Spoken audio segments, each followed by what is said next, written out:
As a boy, he would sit by the great anvil, eyes wide with wonder, listening to my stories of the old world, tales of dwarves and men, of steel shaped not for conquest, but for creation.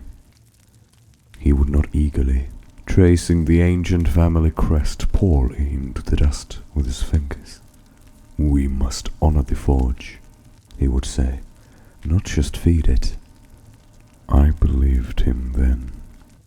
He used to look up to the ancient smiths, those who turned cold iron and coal into beautiful works of mythical caliber.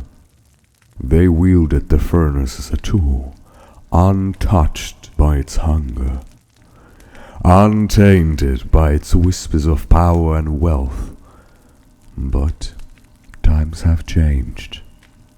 The Von Rads were once a formidable family, a mighty line of Dwelmere, shaped by both dwarven craftsmanship and human ambition. But even stone erodes under the ceaseless winds of time, and so too did they. One by one they all fell, not to war, not to plague, but something far worse, to the slow creeping rot of greed and promise of wealth. The furnace, once a monument to creation, became a devourer, feeding on their minds, their bodies, and their very souls. I had trusted, no, I had clung to the hope that he would not become one of them, that he would break this cycle, that he would be different. But time is cruel to believe. The furnace changed him, as it had changed them all, not in a single moment, not in a single choice, but in a slow, patient erosion.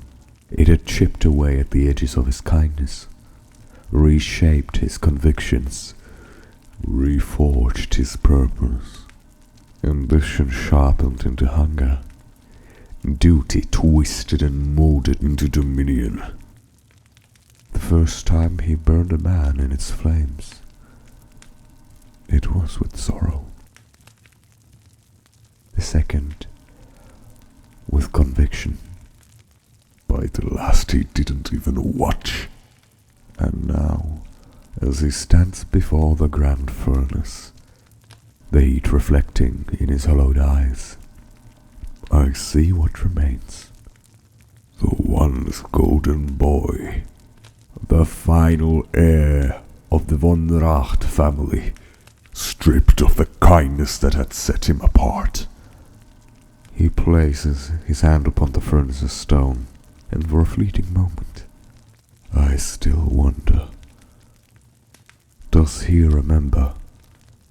Does some small, hidden fragment of that boy remain, buried beneath the weight of his ancestors' sins? Or has the furnace claimed him entirely?